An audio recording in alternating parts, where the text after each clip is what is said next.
Babel Latino presenta Entrevista 4D con Janet Sosa.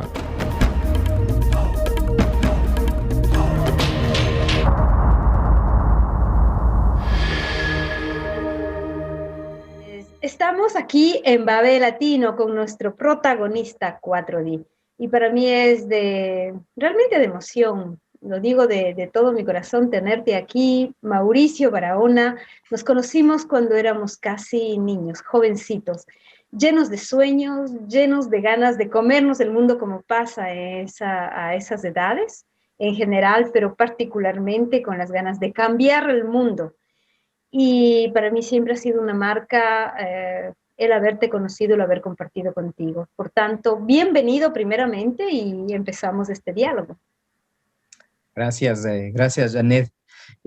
Para mí, de igual manera, te digo con todo el corazón, me emociona inmensamente poder conversar contigo en esta temática que estás planteando, ¿no? Una conversación donde vayamos pelando la cebolla de la vida hasta ver qué tan profundo llegamos en el centro de nuestras existencias. Efectivamente, nos conocimos muy jóvenes y con esa energía que no se la vuelve a tener, con esa profundidad con la que se sueña cuando tienes 16, 17 años. Fue maravilloso y hemos compartido muchísimas cosas durante toda la vida y hoy puedo solamente decirte que me siento muy feliz de verte, aunque sea a la distancia, ¿no? Verte aunque sea a la distancia y ver que estás muy bien. Saludos para ti. Ya, no, de igual manera. Yo pienso que los sueños y las luchas se renovan más que... son tiempos diferentes. Uno dice a veces, mi tiempo ya pasó, en cambio estamos viviendo este nuevo tiempo, ¿no? Entonces, estamos renovados, digamos. O como dicen, evolución, en revolución. Pues, Mauricio, iniciemos, porque este es el pequeño libro, como te decía antes de iniciar este diálogo, es el pequeño libro que cada uno de nuestras vidas tenemos, ¿no? Todos tenemos algo que contar. Y creo que es justo aprovechar estas redes, que muchas veces no estamos tan de acuerdo, pero para dejar escritos estos pequeños libros de nuestras vidas, porque ya para nosotros son importantes, independientemente, y también lo decía, sin ambiciones, sin intereses, sin decir yo soy el protagonista, yo esto, el otro, no, pero estamos aquí.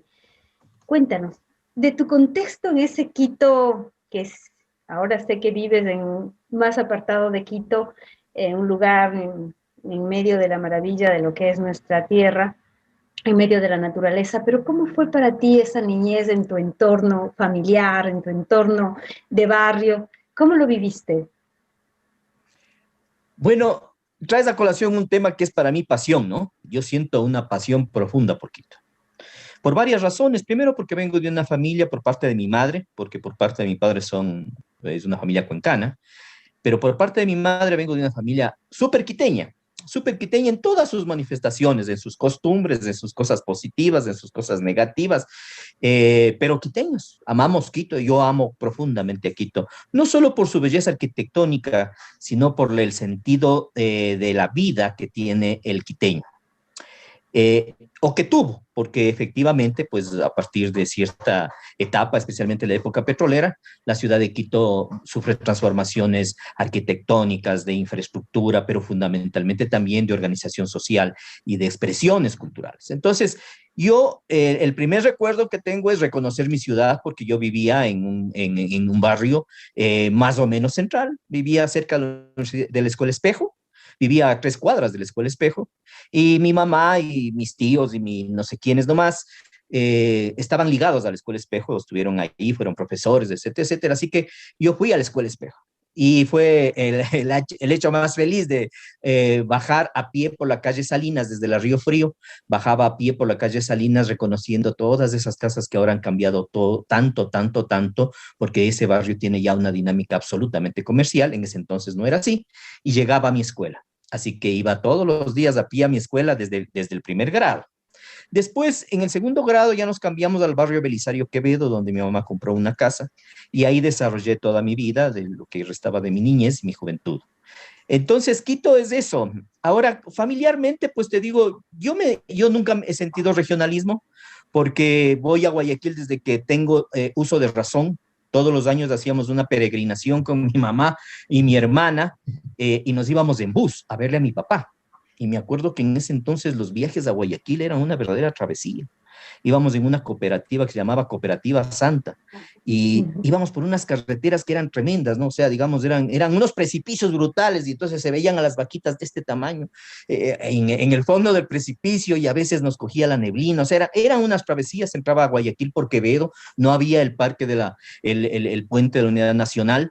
Guayaquil era una ciudad muy deficitaria en cuanto a su infraestructura sanitaria y íbamos a visitar a mi papá una vez cada año, desde que tengo uso de razón, di tú 4 años, no sé. Y bueno, entonces aprendí a quererle a Guayaquil y aprendí también las costumbres de Guayaquil, porque mis primos vivían ahí, nosotros llegamos a la casa de ellos. Entonces vivíamos lo que era la vida del costeño, la vida del guayaquileño, la cotidianidad de un guayaquileño, ¿entiendes? No es que llegábamos a un hotel y nos movíamos como turistas, no. Vivíamos la cotidianidad de un guayaquileño. Y después, pues por mis conexiones familiares por parte de mi padre con la ciudad de Cuenca, ¿no? Ahí yo tenía mi abuela, mi abuelo, mis tías, mis tíos, y visitábamos así mismo, pasando 2 años, así, visitábamos a mi abuelita, visitábamos a mis tías y a mi tío, y obviamente teníamos ese contacto con la familia cuencana, digamos. Pero el entorno real mío era el entorno de la familia Guerrero, que era aquí en Quito, y bueno, de lo que recuerdo es toda la vida, todos los domingos, esos almuerzos interminables, porque mi familia se divide en dos, abogados y profesores, ¿no? Entonces, imagínate, siempre las reuniones, los almuerzos de los domingos eran interminables porque se reunía mi abuelo, mi tía abuelo, los tíos, etcétera, etcétera, y eran unas discusiones interminables de política, ¿ya? O sea, digamos, ya entiendo.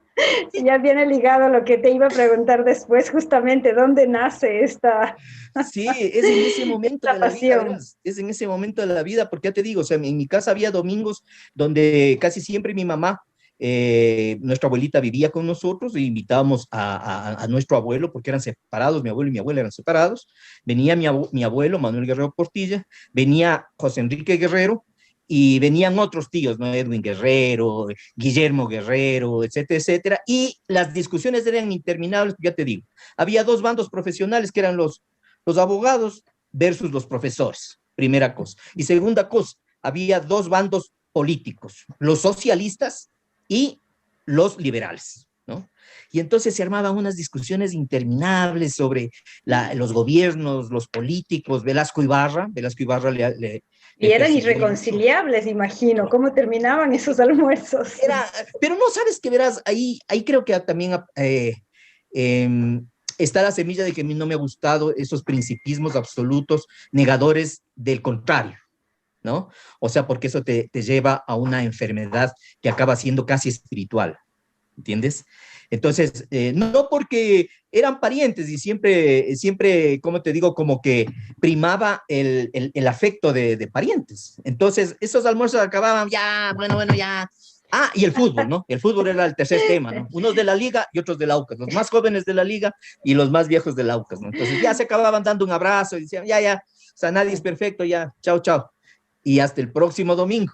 Entonces, era así, ¿no? Ahí nació el gusto por la política, ahí nació mi amor por la liga deportiva, ahí nació también y se consolidó mi amor por Quito. Ese es un poco el entorno de mi vida. Qué linda manera de contar, de verdad. Sí. Pues ahí llega en el momento donde yo te conozco. Yo te conozco en el colegio Manuel María Sánchez, me parece que expulsado tú de otro colegio, ya me contarás el por qué, ¿no? Y conozco a un flaquito, delgadito, con sus lentes como esos así, como decían en ese entonces, de ser marihuanero. Mínimo. Cuéntanos, ¿cómo llegas a esa juventud que ya me estás diciendo a partir de una familia de pasiones, ¿no? Con esas ganas de discutir y todo. De pasiones. En mi familia no ha habido ni militares ni curas. Pues mira, eso es ya un avance revolucionario en nuestras vidas de jóvenes, ¿no? Yo te digo, vengo de una familia muy católica, en cambio, entonces, y y obviamente era como la ovejita negra en medio de todo esto, pero claro, tú tenías ya esa semilla en una familia de una visión más abierta y más amplia, ¿no? ¿Cómo llegas a ese colegio, Manuel María O sea, te Sánchez? ¿Cómo confieso, llegas a ese MIR o a ese FRE? Porque era el FESE, claro, Federación de Estudiantes Secundarios, y el FRE, que claro, era el Frente Revolucionario Estudiantil. Esa así es. corriente política que hace que digas, toma una decisión pese a que en tu carácter, en tu formación, en tu vida de joven se te veía con mucho más allá de lo que puede ser un movimiento que en ese entonces eran, como decías en algún momento o antes de esta entrevista, de este encuentro, decías tan lineales, tan cerrados, ¿no? Claro, y lastimosamente hasta ahora unos pocos, bastante lineales, ¿no? Pero bueno, esa es madera, esa es harina de otro costal, como se dice, ¿no? Pero verás, me faltó comentarte un detalle, ¿no? Que a mi tío abuelo fueron perseguidos durante los velasquismos porque eran socialistas y comunistas, mi tío. Y en la cárcel se encontraron mi abuelo con mi tío, ¿no? Fueron compañeros de la cárcel en las persecuciones velasquistas. Mi familia fue muy perseguida por el velasquismo. De hecho, mi abuelo tuvo que irse perseguido a vivir en Pasto algunos años. Pero con esos antecedentes y con toda esta historia, bueno, transcurrió la niñez muy sencilla, realmente con costumbres muy sencillas, muy afectivas, muy de afecto, de, de, de, de, de esas alegrías y de esos acercamientos afectivamente bien importantes, ¿no? Y bueno, ya nos hicimos muchachos, o sea, yo acabé en la escuela Espejo y mi mamá tenía el terror de que yo me haga comunista como mi tío o de que me haga socialista como mi abuelo. Entonces, como tenía ese terror tremendo que no creo que le dejaba dormir, dijo a este muchacho hay que poner en un colegio religioso para ver si es que me lo orman un poquito. Y, y me fue a poner en el Borja 2 Los Andes, me acuerdo, en el colegio Borja 2 Los Andes, un colegio de clase media acomodada, con una formación, digamos, religiosa bastante lineal, bastante sectaria, porque los maristas fueron, digamos, afectados por las reformas educativas en Cuba y les expropiaron algunos colegios, así que la orden de los maristas era sumamente anticomunista. Tan es así que tradición, familia y propiedad pasaba por cada curso en ese entonces, imagínate. Y ahí conozco yo a algunos amigos interesantes. Para esto, en segundo curso, yo me vinculé con amistades del Partido Socialista. No llegué a ser socialista nunca, pero éramos cercanos, éramos amigos, discutíamos, me prestaban libros, yo prestaba los libros de mi tío, sin haberle pedido jamás, pero, pero prestaba esos libros y me prestaban libros y discutíamos de política hasta cuando yo me vinculé al Frente Revolucionario Estudiantil a través de un gran amigo nuestro, mutuo amigo, tanto tuyo como mío, que era Juan Baldión. Eh, y, y posteriormente, digamos, de estos contactos iniciales fueron con un compañero, amigo igual nuestro, amigo común nuestro, que fue ministro de Ambiente, Tarcisio Granizo, y comenzó nuestra militancia. En tercer curso nosotros éramos militantes 24/7, 24/7 del Frente Revolucionario Estudiantil. Teníamos 15 años. Yo fui expulsado del colegio Borja 2. Fui al único colegio donde me recibieron porque tenía una conducta, me pusieron 14 en conducta, y eso era terrible, eso era más o menos, o sea, antecitos del diablo, los que tenían conducta de 15 para abajo, ¿no? O sea, de 15 para abajo no te recibía nadie, ¿ya? Y había un colegio ahí, un colegio medio de esos colegios así, mi mamá les decía, estos colegios de broma. Y entonces había un colegio que se llamaba Francisco de Orellana, y voy a parar a ese colegio, y sigo mi militancia con el FRE en el colegio Francisco de Orellana, pero también de ese colegio me expulsan, y voy a parar al Manuel María Sánchez. Porque organizaban manifestaciones, Sí, sí, ¿no? sí, sin duda, sin duda. Fundamentalmente la Claro, conducta era... claro. Claro, éramos, digamos, en el Borja 2 éramos vistos como diablos, ¿no?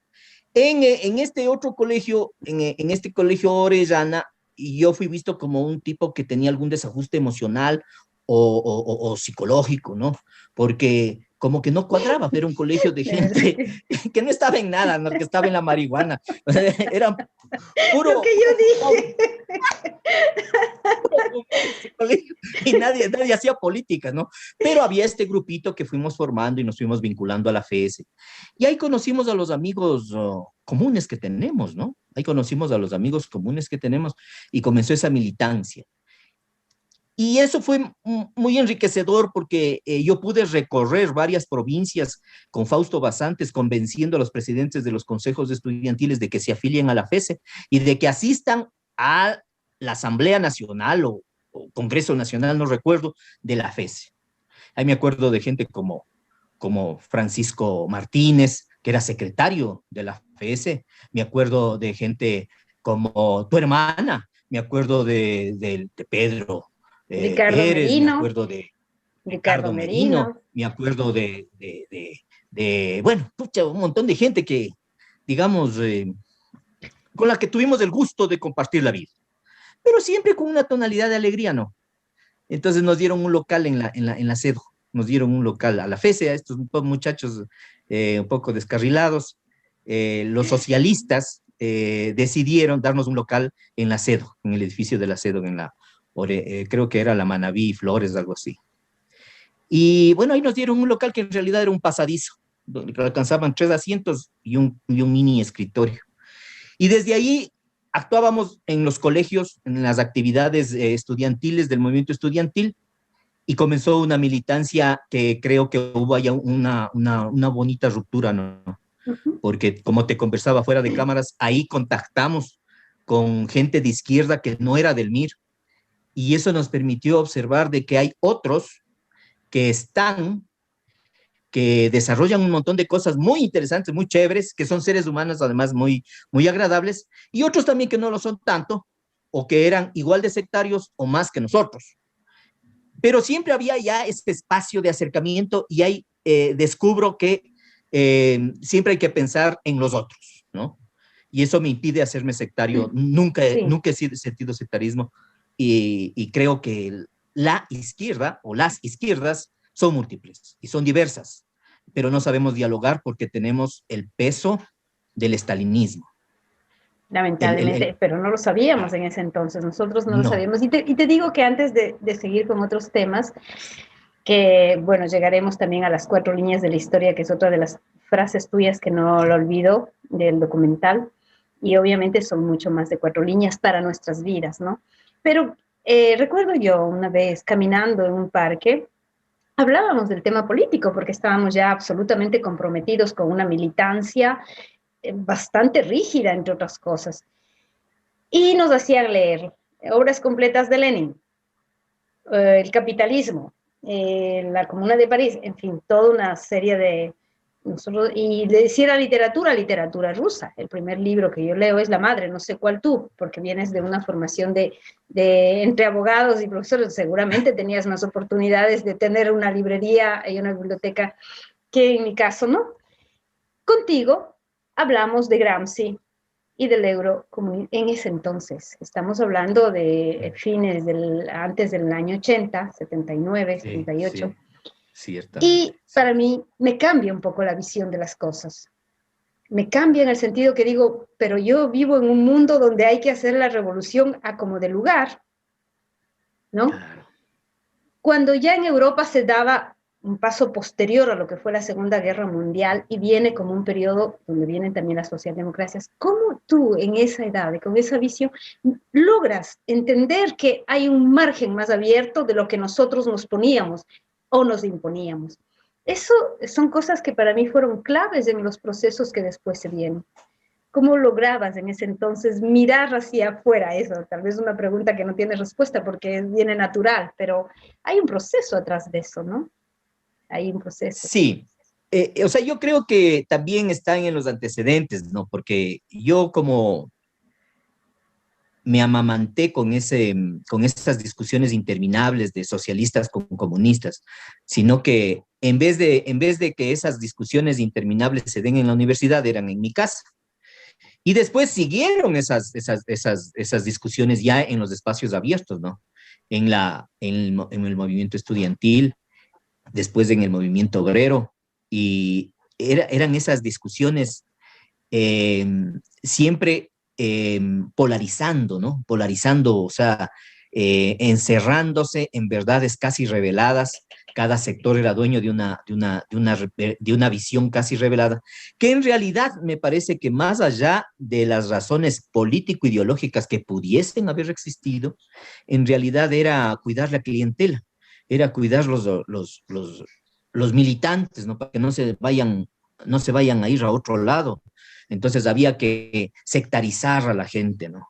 Y nos formaron así como tú eres prácticamente, digamos, nosotros recibimos la misma formación, con las mismas personas, en los mismos tiempos. Yo también leí La Madre, ¿no?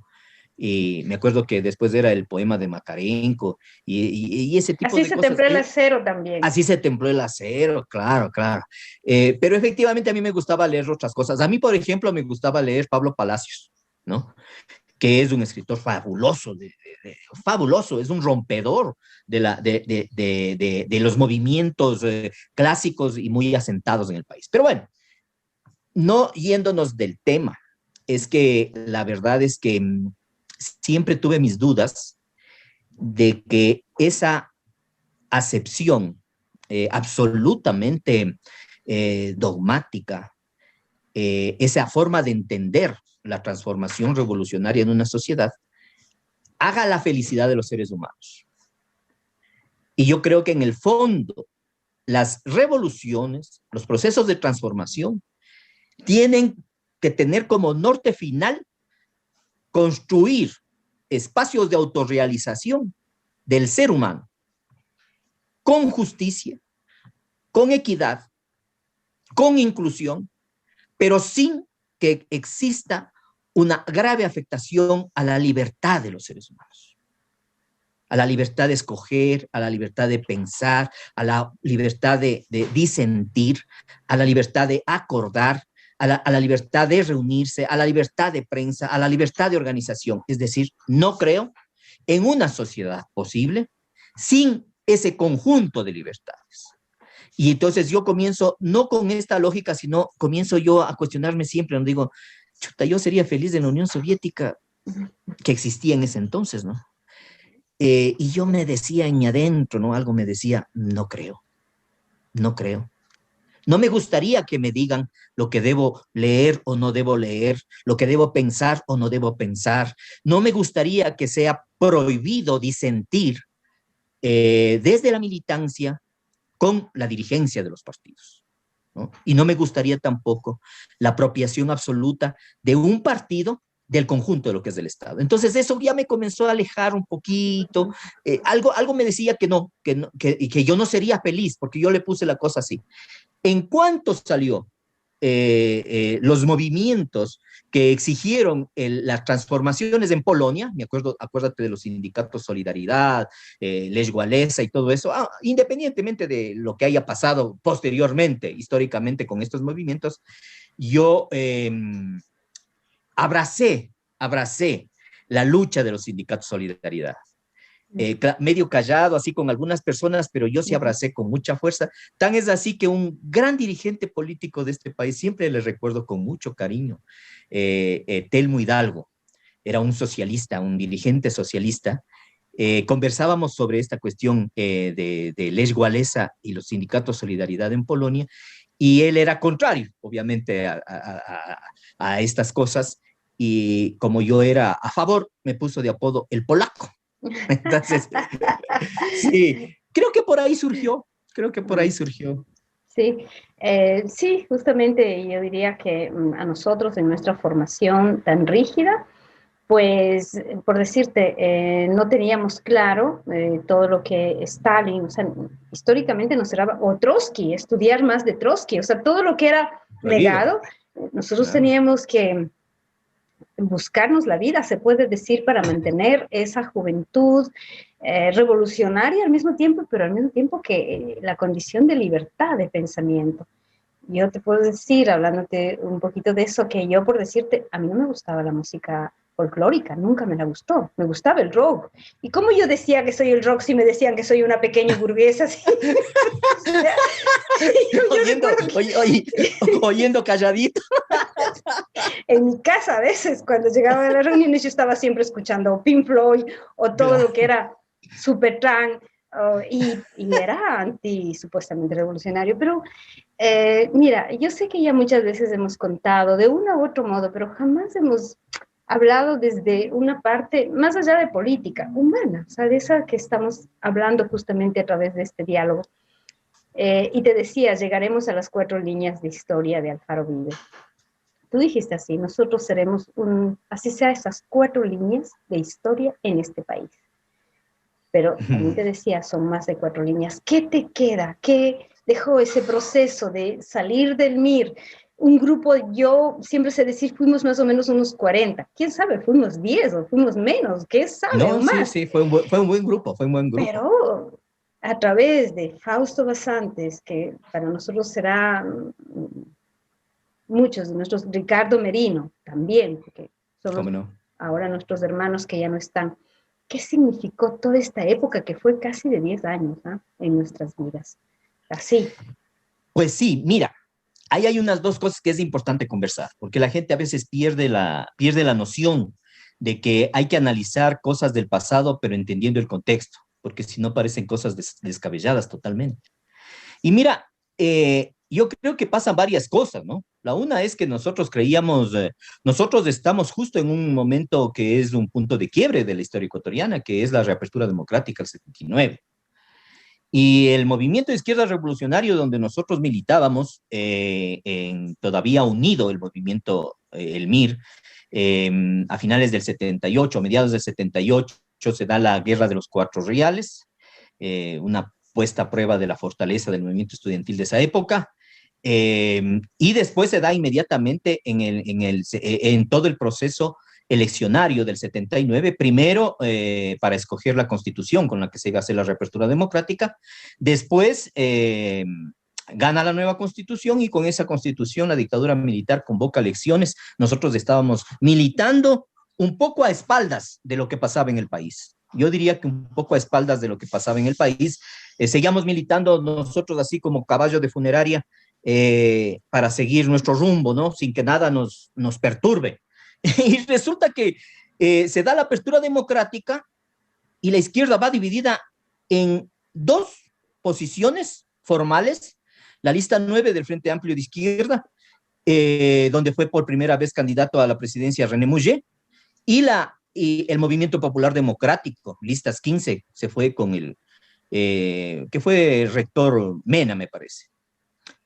Camilo Mena, que fue después rector de la Universidad Central, fue candidato a la presidencia de ellos, y el MIR no optó por ninguna de las posiciones, porque como éramos químicamente puros, entonces no era buena ni la una opción ni la otra.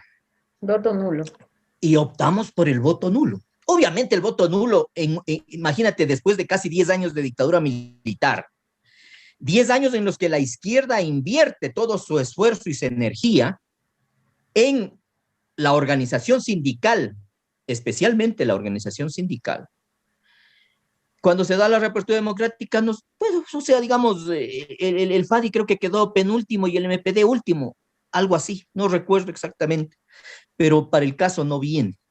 En síntesis, las opciones de izquierda después de 10 años de un esfuerzo sostenido de organización social en el movimiento estudiantil secundario, en el movimiento estudiantil universitario, en las fábricas, incluso en sectores poblacionales, fue 0 electoralmente, fue 0.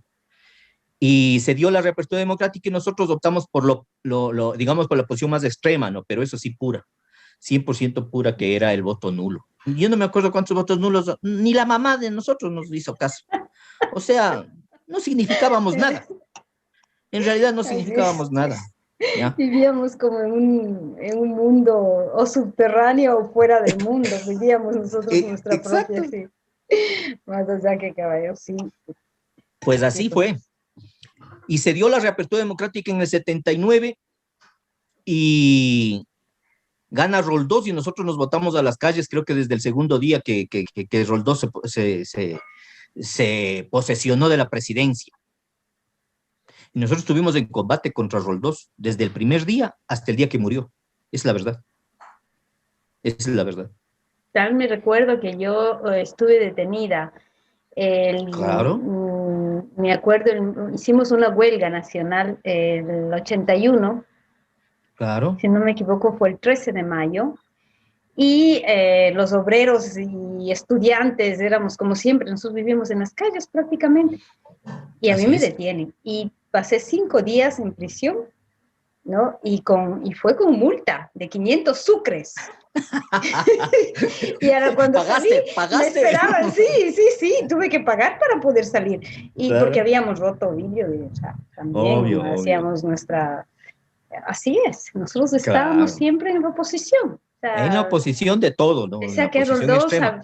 sabemos quién le Claro. mató, podemos decir, ¿no? Sí. Pero en ese entonces nuestra era revolución o muerte, en pocas palabras.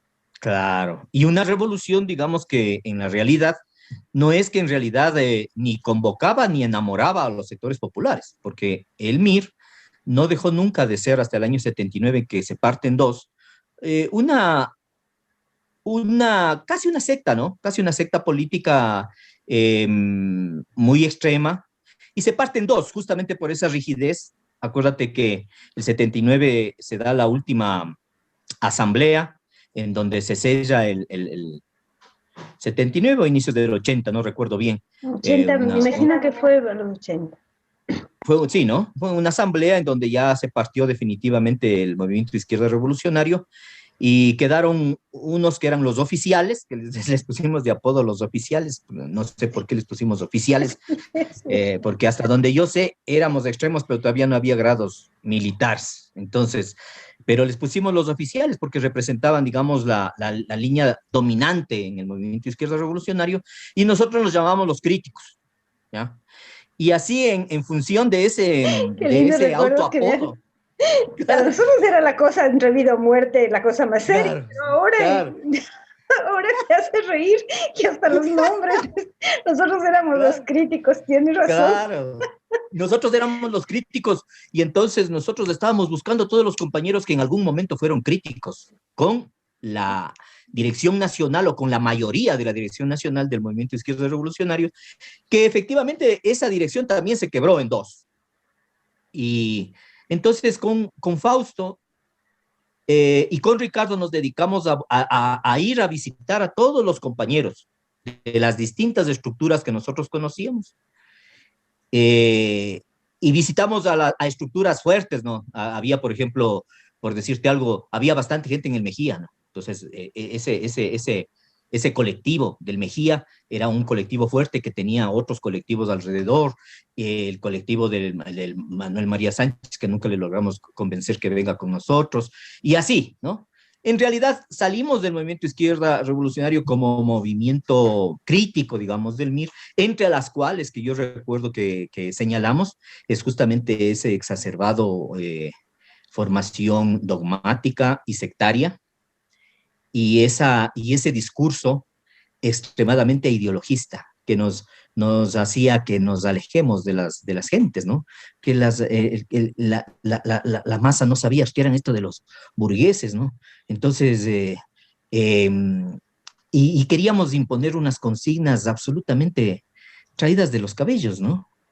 Y entonces esto nos fuimos dando cuenta poco a poco en el tiempo, ¿no? Y tratamos de cambiar la forma de ver la historia del país. Entonces regresamos los ojos y decimos, a ver, más allá aquí de las discusiones chino-cabezonas y todas estas cosas, aquí lo que interesa es entenderle al país. Así que comencemos por leer la historia del Ecuador. Y es la primera vez que yo recuerdo en todos mis años de militancia, nos pusimos como condición fundamental es que la gente lea la historia del Ecuador de Alfredo Pareja Descanseco, para que sepa en dónde estamos, ¿no? O sea, de qué se trata esta cosa, ¿no? Y comencemos a pensar con criterio propio y comencemos a entender la realidad de la gente, de nuestro pueblo. Porque había un entendimiento muy ideológico, ¿no? Queríamos que la realidad sea como nosotros queríamos verla, ¿ya? Porque eso es el fanatismo, es ponerte unas gafas y con esas gafas pretender ver todo. pretender ver a colores, pretender ver en las distancias largas, en las distancias cortas. Es decir, estas gafas te permiten observar y explicarte todo. Entonces, ese reduccionismo ideológico de ese entonces nos hace que nos volvamos críticos y nos vamos con la tendencia crítica. Y de ahí saltamos inmediatamente desde el año 80 a hablar de la lucha armada, ¿no? Entonces, hablar y comenzar a hacerla, ¿no? Conseguir armas, aprender a hacer documentos falsos, conseguir recursos, hacer pequeños operativos de recuperación económica, conseguir locales, casas de seguridad, identificar a los compañeros, compañeras que estaban en la línea y que querían integrarse, etcétera, etcétera. O sea, todo lo que fue el inicio de Alfaro Vive. Sí, Pero Alfaro Vive no existía en ese entonces. Ojo, ¿no? Alfaro Vive no existía. Alfaro Vive debía haberse llamado Frente Alfarista de Liberación Nacional, me acuerdo yo, que era lo que hasta donde yo iba. En eso en mi vida se plantea una situación de carácter personal y me voy a vivir 1 año y medio en Venezuela. Cuando me voy a vivir 1 año y medio en Venezuela, regreso y ya se fundó Alfaro Vive, carajo, con su nombre propio, cuyo operativo, digamos, de arranque fue la recuperación de las espadas de Alfaro. Así más o menos fue, ¿no? Fue el salto desde el desencanto de la izquierda sindicalista de los 70, la reapertura democrática, esa opción obtusa del voto nulo. Además le pusimos, era una cosa de locos, ¿no? Porque me acuerdo que nuestro candidato presidencial era Manuel Agustín Aguirre, que era socialista, ¿no? Manuel Agustín Aguirre era socialista y era supuestamente nuestro candidato presidencial Manuel Agustín Aguirre, pero nosotros propugnábamos el voto nulo. Era contradictorio total, sí, mamás. Sí. Entonces, bueno, así fue. Y un sector grande de ese sector que salió del MIR, fuimos a parar a Alfaro Vive. Unos se vincularon con mayor fuerza, otros se vincularon como colaboradores, y otras personas, de hecho, se desvincularon de la política porque dijeron, no, yo en ese camino no voy. Y ese fue el inicio, digamos, de lo que fue nuestra vinculación. De las cosas de este inicio, las cosas que ahora, viéndole con el tiempo, digo, nosotros nos planteamos una democracia, o sea, decimos, hay que defender una democracia, pero como no es una democracia real, esto es una democracia falsa, pues hay que hacerlo a través de las armas, porque éramos bien críticos, lo que tú quieras, pero manteníamos las líneas directrices de lo que es una revolución, de lo que entendíamos por una revolución armada, ¿no? Así. Y eso, pero rescatamos al Faro, que es parte de lo que no pasaba en la etapa anterior del MIR, donde todo era cerrado como bien dices, a la parte ideológica.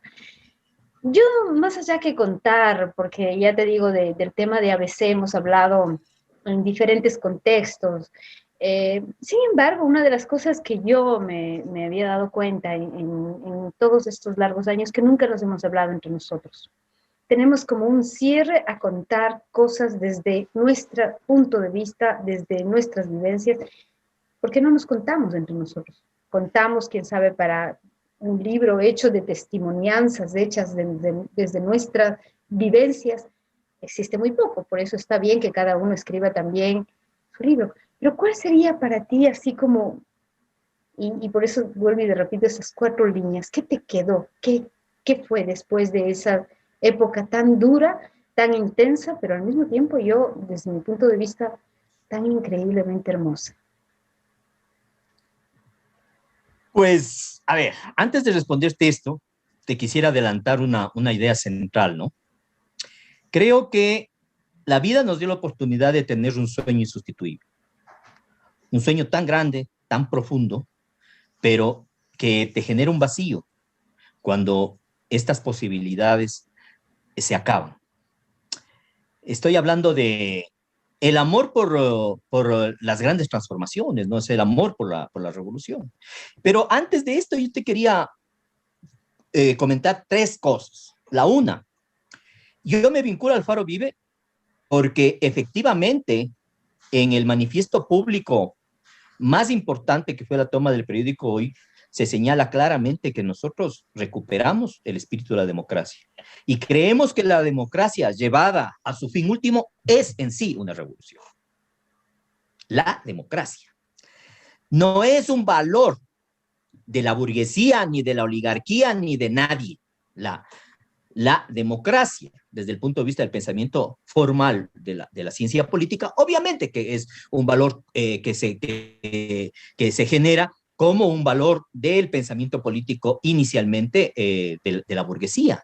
Pero la democracia, entendida ya como prácticas, llevada al fondo, en realidad es una verdadera y profunda revolución, porque la democracia tiene todas las aristas necesarias para hacer una transformación profunda en una democracia. Porque es una democracia económica, porque es una democracia social, porque hay una democracia política. Una cosa, y por eso me vinculo al Alfaro.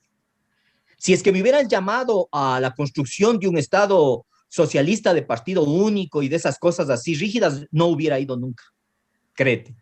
Primera cosa. Segunda cosa, creo que Alfaro Vive es el resumen de otros dos cositas, dos elementos que estaban en el ambiente y que se percibían con facilidad cuando nosotros éramos muchachos. La Revolución Nicaragüense. La Revolución Nicaragüense nos enseña cosas fabulosas. Es decir, la posibilidad de entender a la iglesia progresista, a la iglesia de los pueblos, como un aliado fundamental y no como lo entendía y lo entendió siempre la izquierda tradicional y que era antieclesiástica y que era anticlerical a muerte y que era a veces hasta irrespetuosa con las creencias de las personas. Y nosotros también cogemos y abrazamos eso. Y esa es otra cosa fundamental y otra enseñanza fundamental. Y la otra es entender de que Alfaro no es pues únicamente lo que ciertos escritos sobre la historia política última del Ecuador dicen que fue el impulsor del ascenso al poder de la burguesía. Efectivamente, la burguesía comercial capitaliza esa acción revolucionaria, pero Eloy Alfaro, las montoneras y los alfaristas revolucionarios de esa época son la parte esencial del pensamiento revolucionario ecuatoriano y de la capacidad de rebelión que tiene este pueblo. Y por eso nosotros les rescatamos. Les rescatamos al contrario de lo que toda una izquierda tradicional creía o creía saber o creía entender y clasificaba a los prohombres de la historia ecuatoriana de acuerdo a una imagen ideológica preconcebida. Otra vez se ponían las gafas y leían la historia del Ecuador con las gafas puestas. Y esa era la verdad omnímoda. Entonces, Alfaro Vive es la sumatoria de todas esas recuperaciones teóricas, políticas, ideológicas, y se construye como un espacio democrático, amplio, abierto, pero en los hechos tenía que ser contundente. Y eso nos lleva a entender que lastimosamente la construcción en ese momento histórico, no nos olvidemos, en el momento histórico en que estábamos, ¿no? Reagan en el poder, o sea, todo lo que significaba eso, la muerte de Roldós, etcétera, etcétera, en ese momento nos plantea y nos lleva a tomar una opción desde la rebelión y la rebeldía, y tomamos las armas. Amplio discurso, democrático discurso, antioligárquico discurso, pero una acción contundente desde el punto de vista de los hechos. Y eso fue Alfaro Vive. Y como tú bien decías, algún día que alguien me dijo, no, me jaló la lengua, digamos, y me dice, bueno, al fin y al cabo, después de tanta cosa, ¿qué significa Alfaro Vive? Le digo, bueno, yo creo que Alfaro Vive Alfaro Vive, en el decurrir del tiempo, será 4 líneas en el terruño. ¿Sí te acuerdas del terruño, no? El escolar ecuatoriano. Sí. Ya. 4 líneas en el terruño en el escolar ecuatoriano. Ahora en Google, en Wikipedia. Cuando se habla de rebeldía social, de rebeldía de una generación de jóvenes que estuvo dispuesto a hacer una revolución, aunque sus consideraciones políticas, ideológicas y estratégicas hayan podido ser equivocadas desde el punto de vista de creer que en ese momento íbamos a ganar una guerra. Pero soñamos con profundidad y en ese sueño lo llevamos hasta las últimas consecuencias. Somos de los que soñamos y cuando nos despertamos no queremos dejar de soñar y nos volvemos a dormir para volver a seguir soñando. Y eso me parece que es lo esencial de Alfaro Uribe. Esa situación, claro que ahora, no, yo he oído, ¿no?, que hay gente que habla de Alfaro Uribe con una primero que no conocen la historia de Alfaro Uribe, y segundo que hacen unas acepciones sumamente irresponsables, liberales, sin tener el conocimiento de cómo fue que surgió esto, cómo es que cientos de jóvenes se lanzaron a las armas y se lanzaron a entregar su vida a algo. Entonces deben haber sido unos cientos de chiflados que estaban fuera de los manicomios. Entonces, eso es lo que me parece que queda, ¿no? Queda eso, pero también queda la parte humana. Porque en la guerra, ¿no?, como Tolstoy nos comenta, en la guerra se ve lo mejor del ser humano, pero también se ve lo peor. La guerra lleva a los extremos a los seres humanos. Lleva a los extremos de amor, de sacrificio, de entrega, pero también lleva a los extremos de traición, a los extremos de pobreza humana, ¿no?, a los extremos que convierte a los seres humanos a partir del terror en los peores seres humanos. Porque los seres humanos, al contrario de lo que nosotros pensábamos cuando éramos, al menos yo pienso, de que una de las graves acepciones que no nos ayuda a entender bien las cosas es creer que los seres humanos todos son buenos, ¿no? El capitalismo es lo único que les volvió malos a los seres humanos. Yo no creo en eso. Yo creo que los seres humanos somos blancos, somos negros, somos grises. Los seres humanos somos buenos y malos. No hay buenos puros los 365 días del año, ni malos puros los 365 días del año. Y esa acepción de entender que el ser humano es de este complejo sistema de reacciones, de concepciones, nos hace ver que efectivamente, pues, cuando vivimos esa experiencia de guerra y cuando comenzaron a morir, los primeros compañeros que murieron, fueron como un jalón de orejas, un algo que nos movió el piso y dijimos, ¿ha sido en serio esto? O sea, la guerra ha sido con muertes, pues. Ha sido con torturas, ha sido con familiares que no recuperarán nunca la total cordura, porque siguen extrañando y amando a los que se fueron. Ha sido con hijos que nacen y se crían solos. Ha sido con persecuciones, ha sido con torturas, ha sido con cárcel, ha sido con una serie de cosas de las que hablábamos, pero no estábamos conscientes. Porque una cosa es hablar y declarar, y otra cosa es vivir. Es vivir. Eso me parece que fue un despertar un poco cruel de esa etapa. Así es. Tan cruel que yo te voy a decir para seguir adelante con tu bellísima forma de contar. Eso fue una de las cosas que siempre me encantó, le debo decir, Mauricio, esa forma de contar que apasiona, que encanta, que dices cuánto se puede aprender y que estamos aquí para eso, que estoy aquí para eso. Gracias. Para seguir aprendiendo de ti. Pasa en la época de Alfaro Uribe, entregamos las armas con Rodrigo Borja, 1991, y las desilusiones, estamos todos golpeados, nuestros hermanos y hermanas asesinados en su mayoría, muchos saliendo de las cárceles después de haber pasado años incluso. Y a mí por lo menos me pasó una cosa, no respiro, no logro respirar, oxigenarme ni en Quito, ni en Guayaquil, ni en Cuenca, ni en ninguna parte. Y digo, y ahí por eso te digo, que me viene otra vez y digo, yo me voy a Europa. Porque quiero vivir, claro, quiero respirar. ¿Qué pasa en el periodo posterior hasta llegar al día de hoy en nuestra democracia? Que son 30 años. 30 años. Yo tengo 27 años que salí del Ecuador y he regresado intermitentemente, pero nunca he podido. Dicen que pasa con todos los migrantes. Claro. En mi caso, fue un autoexilio. No logré volver a tener un trabajo normal. No, ya familia, no hablemos de eso porque no está en en mi propio contexto no había una familia ya desestructurada, como se diría en los términos sociológicos actuales. ¿Cómo vives tú todo lo que has vivido? Si bien 30 años no se cuentan en 2 ni 4 líneas, pero todo este proceso posterior, porque sé que militaste en la Izquierda Democrática, participaste activamente, ha habido siempre unas intermitencias también en esas militancias, digamos, en esa entrega. ¿Cómo ves ahora? Por decirte, para ser así conclusiva, hace pocos días Edgar Frías invita al 7º Congreso de Alfaro Vive para intentar convertir en partido político que debería haberse hecho en 1991, ¿no? Que fue una de las razones creyendo en la democracia.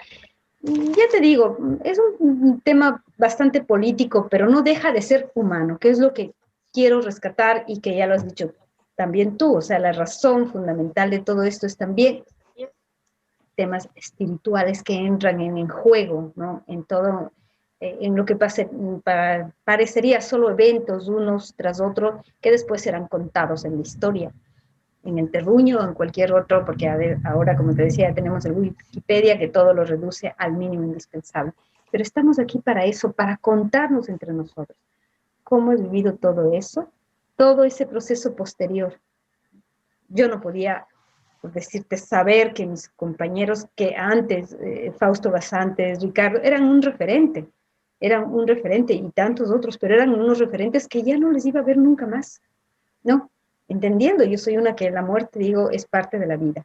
Ahí hay un filósofo que habla siempre, hablo de vida porque soy parte de la muerte, pero para nosotros fue en medio de una convulsión total.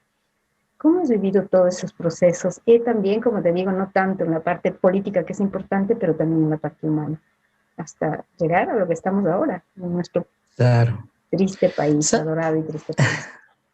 Sabes que yo, digamos, tal vez los últimos años, ¿no? Tal vez los últimos 10 años, les recuerdo a los compañeros, a los amigos, a los hermanos, ya no con la angustia y la tristeza que les recordaba antes. Les recuerdo con mayor serenidad, pero son las personas, hay un grupo muy contado con los dedos de la mano, de la una mano, no te alcanza las dos, de gente con a la que siempre te sigue haciendo falta, ¿no? Hay pérdidas irremediables porque son gentes que irradiaron una energía, una posibilidad de futuro, una capacidad de soñar y una energía para hacer. Y de esas personas, pues era, sin duda, Fausto, Ricardo Merino y otros compañeros y amigos con los que tuvimos relación muy cercana, muy de militancia, pero muy de relación humana, muy de seres humanos maravillosos, generosos, abiertos, frontales, valientes, ¿no? Y entonces, digamos, esas son las pérdidas irreparables. Y bueno, eso está ahí, ¿no? O sea, digamos, a mí tal vez lo que más me asusta es que después de todo lo que ha pasado, me ha sido muy difícil construir sueños con la magnitud, con la profundidad que fue la revolución. La revolución es un sueño insustituible a mi forma de ver, al menos en mi vida, la posibilidad de transformación. Hoy no le veo como una revolución de esas que reinvente todo, le veo como un proceso de transformación que hay que acompañar, que hay que ayudar, desde donde estemos y como podamos. Pero a mí me parece que ahí hay varias cosas que hay que leer bien. Yo, por ejemplo, nunca creí en ABC Partido. Yo en ese momento me alejé de los compañeros que impulsaron la iniciativa del ABC Partido por varias razones. Primero, porque no teníamos condiciones para hacer un partido político con una opción de poder. Y cuando tú vas a la política práctica, a la política electoral también, tienes que ser absolutamente realista. O sea, tienes posibilidades de llegar a ser poder o no, porque si no, ¿para qué participas? Más bien apoya otros procesos que pueden estar en marcha y que puede ser más beneficioso, oportuno, qué sé yo. Yo en ese momento, cuando se hizo la entrega de armas, y se firmó ese acuerdo con el presidente Borja, a quien le guardo un gran cariño y un gran respeto. Y a mucha gente de Izquierda Democrática que fueron compañeros también de militancia en una época, en algunos años, un espacio dilatado del tiempo de mi vida, hasta cuando me desafilié. Digamos, yo siempre propuse que Alfaro Vives se integre a la Izquierda Democrática, se integre a Izquierda Democrática y construya una tendencia política dentro de Izquierda Democrática, que logre rebasar los entendimientos estrictamente electorales que tenían algunos sectores de Izquierda Democrática. Sin embargo, no hay que olvidar que Izquierda Democrática tuvo dentro de sus filas a compañeros que desde su postura socialdemócrata, la cual yo hoy día comparto plenamente, la socialdemocracia, no Izquierda Democrática como partido, sino la socialdemocracia como una tendencia ideológica, digamos que esos compañeros fueron gente muy importante en ese momento, también para Alfaro Vive, que nos permitió de alguna manera una resistencia y digamos, salvar vidas en la época de Febres Cordero, porque Izquierda Democrática tuvo un papel muy importante en el Congreso Nacional, en la Corte Constitucional y en todos y en todos los espacios, no creo que sea bueno olvidar. La otra cosa es que efectivamente yo creo que a la política se llega básicamente por dos vías. La una vía es que yo les llamo con un término boxístico, ¿no? Pero que no tiene mucha relación. Dice, yo llego por la vía del sueño. Y la otra vía es, yo llego por la vía de todas las debilidades humanas. Es decir, la vanidad, la codicia. Entonces vos puedes llegar por esas dos vías a la política. Yo creo que nosotros llegamos a la política por la vía del sueño. Y es muy difícil, y ha sido muy difícil para las organizaciones guerrilleras de la década del 80, de la década del 90, incluso desde el 70, cuando progresivamente, caído el muro de Berlín, entendiendo las nuevas condiciones, incluso antes de la caída del muro de Berlín, se fueron ejecutando procesos de pacificación y de entrega de armas. Acordémonos lo que pasó con el frente, con el M-19, con el Frente Farabundo Martí, con algunos sectores guerrilleros de Guatemala, etcétera, etcétera. Pero, entonces, ¿a qué se refiere esto que a la política se llega por la vía del sueño o por la vía de las limitaciones propiamente humanas, ¿no? Esta vanidad, la codicia, ¿no? Es porque es muy difícil dar el salto de un proceso revolucionario que ha reclutado y ha formado revolucionarios que tienen un compromiso vital con un proceso en el que creyeron y saltar a la construcción de un partido, frente, organización, llámale como tú quieras, que tenga posibilidades reales dentro de las estructuras de dentro del juego democrático. Es muy difícil. Y es muy difícil no solo por lo que siempre nosotros decimos, ¿no? O sea, no hay los recursos. El problema es también que no hemos... que yo personalmente creo y autocríticamente lo digo sin el más mínimo problema. Creo que nosotros no hemos desarrollado un discurso, una propuesta de desarrollo alternativo real para este país. Y porque tienes que pasar de los discursos retóricos a las propuestas concretas. Ese salto es el que debemos dar, ¿no? Y eso es complejo, porque se necesita un proceso de reflexión, un proceso de análisis, un proceso de investigación. Y entonces yo personalmente, pues frente a lo que los compañeros Edgar y otros compañeros, básicamente de Guayaquil, ¿no? O sea, digamos, me parece que están en su derecho. Todos tienen su derecho, digamos, su pedazo de derecho. Esto es como una torta de cumpleaños, ¿no? Entonces, en esa torta de cumpleaños, cada uno tiene su pedazo de derecho. Y ellos entiendo yo que son los presupuestos de los que parten, ¿no? Ellos parten del presupuesto de que Alfaro Vive puede volver a ser un actor político, porque nunca ha sido Alfaro Uribe un actor político, lastimosamente. Acuérdate que hicimos el intento muy fuerte, con muchos esfuerzos, con mucho sacrificio, incluso de algunos compañeros y de gente joven que se integró en ese momento, de poner a Juan Cubi en la Asamblea Nacional Constituyente, la Asamblea del 2008. Ahí se reactivó Alfaro Uribe, tuvo un candidato, es decir, tuvo un espacio de tiempo en donde Alfaro Uribe buscó la consecución de un espacio político concreto, que no se logró, lastimosamente. Nos faltó una serie de factores, pero el resultado final es que no lo logramos. Ahora, pasados muchos años, ya estamos en el 2021, o sea, hablemos que han pasado más de 30 años, ¿no? ¿Qué significa Alfaro Uribe para un joven de 19 años? Para un votante actual. ¿Qué significa Alfaro Uribe? En el mejor de los casos, si es que sus padres eran bien informados, en una información de segunda mano, que tal vez el papá le diga, sabrás que habían unos señores, y entonces ahí entrarás en las posibilidades, ¿no? Porque de pronto unos le conversan un cuento y otros padres le conversan otro cuento a sus hijos.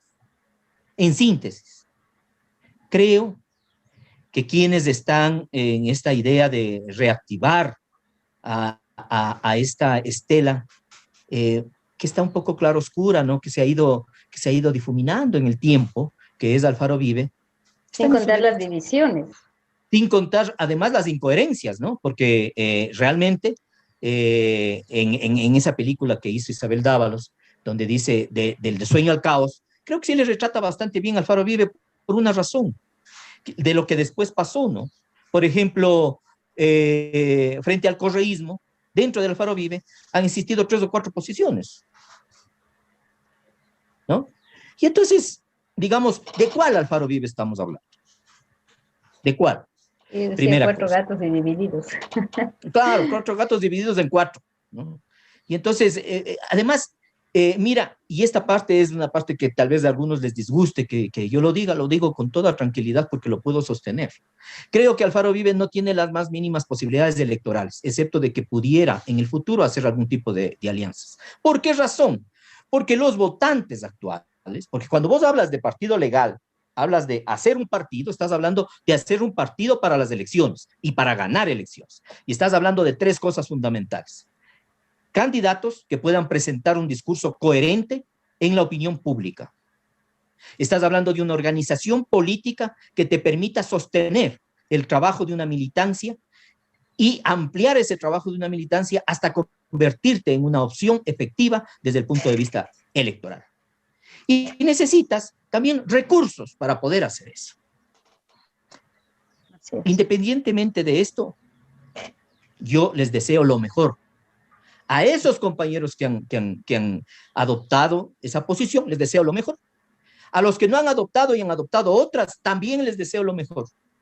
Yo me llevo bien porque no tengo por qué pelearme con ninguno de ellos. El que se pelea conmigo es problema de ellos, pero de este lado no hay pelea. Entonces, cuando no hay el otro lado, ¿con quién peleas? Peleas con tu sombra. En mi caso, yo no tengo nada ni a favor ni en contra de ninguno. O sea, que cada quien haga lo que cree. Yo personalmente creo en otras cosas. Creo en otras cosas que quizás pudiéramos conversar, que me parecen más trascendentes y más importantes en realidad que esto. Sí.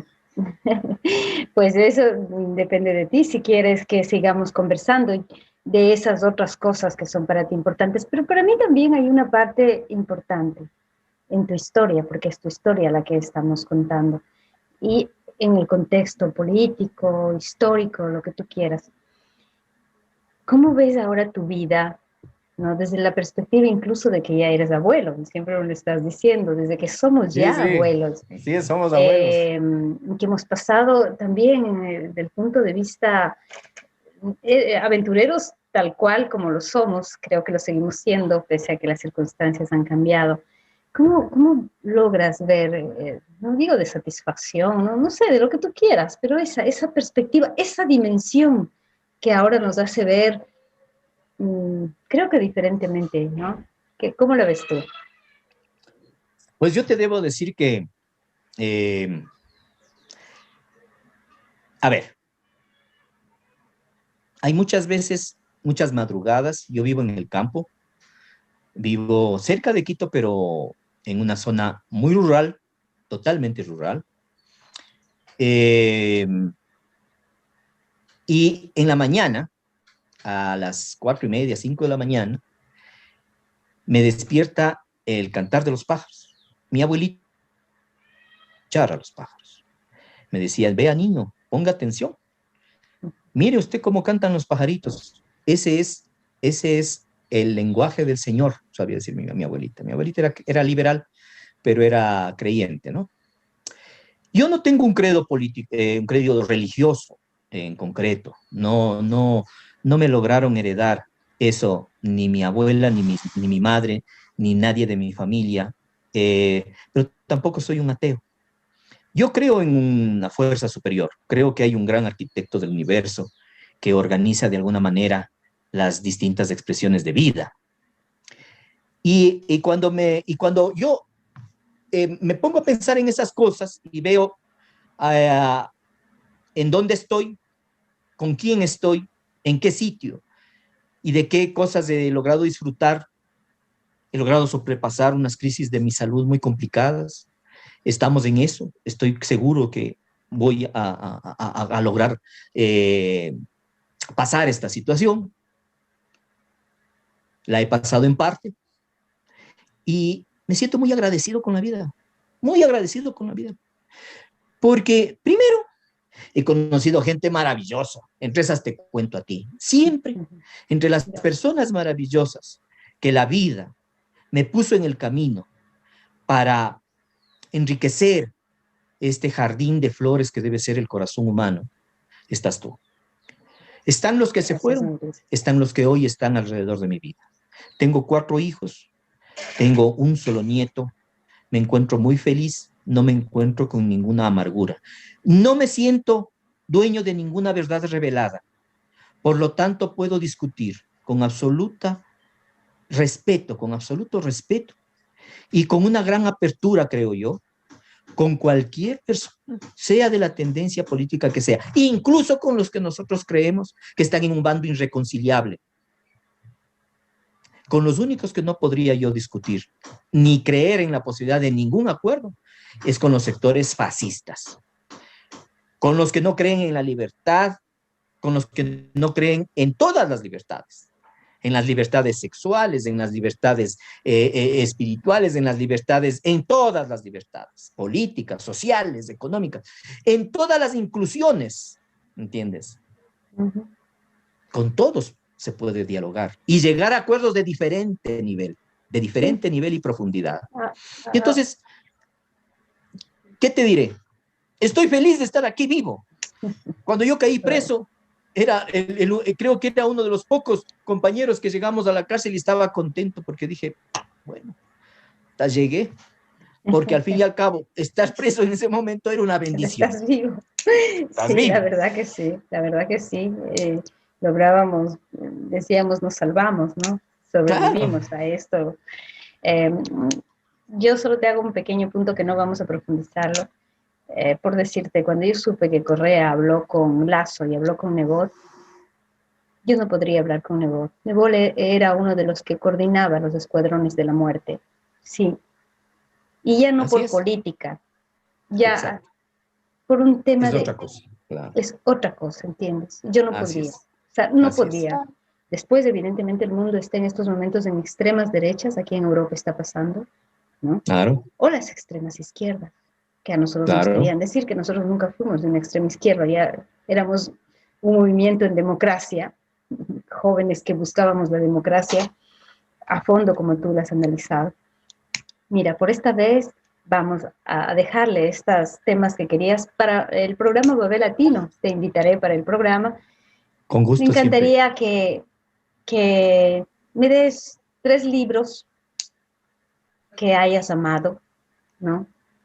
Que te encantes, que nos sugieras, que nos dejes, o que sea, cualquier otro tema, porque esta es una 4ª dimensión, es esa cosa que nos has hablado del corazón lleno de flores, ese jardín. Uh-huh. Yo estoy encantada con este diálogo, Mauricio, ya me quedaría horas de horas, nunca me cansaba, y no me cansaría, pero claro, para que quede este pequeño libro, danos estas sugerencias también. Y lo que quieras decir como mensaje final también, por ahora. Tres trillados. No Tres trillados, verás. Don Quijote. Fundamental. Fundamental desde muchos puntos de vista. El Quijote nos enseña las distintas formas esenciales de entender la vida, los seres humanos y lo que nos rodea. Una maravilla de libro, escrito en esa época. Un genio. Cervantes, un genio. Ese me encanta, ¿no? Hay otro libro que me gusta mucho porque asimismo es un libro que te permite reflexionar sobre la esencia humana, ¿no? Memorias de Adriano. Me encanta.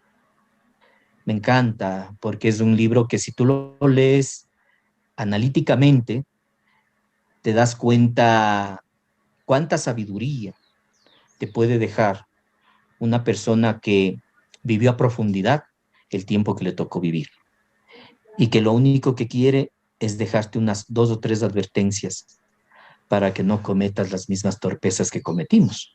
Y volvemos a hacerlo. Hay otros libros, ¿no? ¿Verás? Hay otros libros que a mí me encantan, ¿verdad? Por ejemplo, hay unos libros que me divierten desde el punto de vista de la literatura, pero siempre la literatura me tiene que decir algo, ¿no? Por ejemplo, ahí vos tienes este libro maravilloso de este escritor cubano, El hombre que amaba a los perros.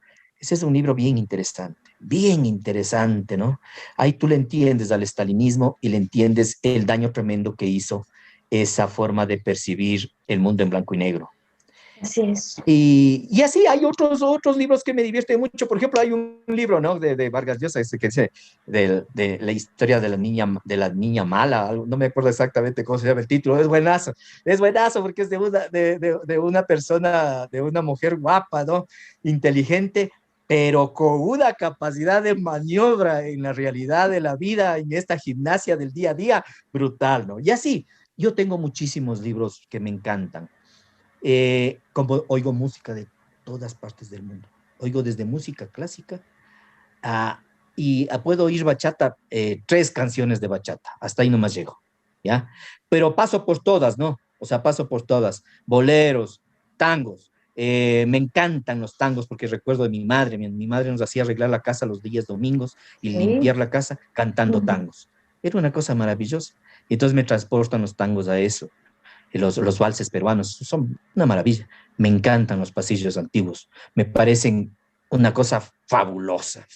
Lastimosamente, no hemos podido como país darle continuidad cultural de una cultura viva, que viva con nosotros a la música ecuatoriana y no hemos logrado tampoco revalorizar e integrar a nuestras prácticas y vidas cotidianas la comida ecuatoriana, que es maravillosa, ¿no? Eso. Y con esto termino, o sea, decirte primero que te agradezco esta conversación que me ha encantado porque la interlocución contigo pues siempre me remite a los momentos muy felices de mi vida. Tuvimos una juventud plena, una juventud vivida con intensidad, como se tiene que vivir, pues. O sea, se tiene que vivir así, porque para vivir en una forma lineal, o sea, realmente no valdría la pena. Creo que hemos vivido con profundidad. Gracias a la vida estamos acá más o menos bien. Sigo teniendo sueños. Creo que la izquierda tiene que repensarse. Creo que la izquierda tiene que reinventarse, tiene que ver su entorno, tiene que dejar de pensar en el pasado, tiene que aceptar de que el mundo, la tecnología, la cultura humana ha dado saltos brutales. No estoy seguro de que exista una sola izquierda. Hay muchas izquierdas. Si logramos dialogar con un grado de evolución suficiente, creo que haremos bastante. Concuerdo. Te quiero mucho, te agradezco contigo, mucho haber conversado contigo. Igual, y pienso que este es el compromiso para volver a conversar dentro de poco, de otros de esos, porque siempre enriqueces muchísimo. Eso te digo que aquí en Europa, cuando más ya viviendo, empiezas a entender todo lo que en nuestra juventud que vivíamos, como iniciamos esta conversación diciendo, nos encasillaban, ¿no? Nos encasillábamos nosotros mismos, creyendo que ahí está la verdad, o esos lentes que nos poníamos para todo ver desde esas gafas. Cuando ves la historia, cuando profundizas, cuando ves todo el mal que puede haber hecho el estalinismo, el fascismo, el nazismo, o sea, ¿dónde ves la diferencia de ideologías? Cuando lo que se trata es de un mínimo derechos humanos, sociales, de igualdad, o sea, es tan más sencillo de lo que creemos, lo que realmente nosotros, nuestros sueños, a la final se reducen en pocas palabras, pero que no son frases hechas, ni son panfletos, es nuestra vida. Lo bueno es que tú eres una guerrera, y tú siempre has sido una guerrera. Yo me admiré tanto y te amé tanto cuando te fui a visitar en Ibar, en la cárcel de Ibar. Yo pensaba encontrar una persona frágil, afectada, derrotada, y lo que encontré es una persona con una capacidad de reacción ante la vida. Ahora le llaman resiliencia, pues siempre se están inventando unas historias Todos nuevas. te dicen resiliencia, yo odio esa palabra. Claro, todos, todas y todes, ¿no? Y así cosas, se inventan unas cosas para decir algo que es muy sencillo. Hay gentes que tienen la capacidad de enfrentar y confrontar la vida.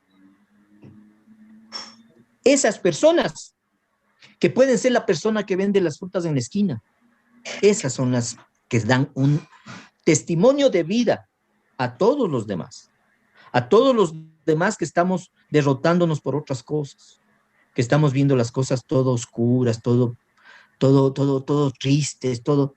No, estamos vivos, estamos aquí, y como tú bien dices, sabiamente dices, la muerte es parte de la vida y la vida es parte de la muerte. Por lo tanto, lo que hay es que a mi forma de ver y entendiendo lo que tú estás viviendo, es acompañar este proceso con la entereza que tú siempre has tenido. Y eso te hace grande. Digo, ante mis ojos te hace grande. Mauricio, te quiero mucho. toda Te mi quiero vida. muchísimo, muchísimo, muchísimo, ¿no? Espero besos. volvernos Y a cuando encontrar. vengas, quizás nos podamos dar un abrazo. Ojalá. Chao, Chao. Mauricio. Chao, estamos en contacto.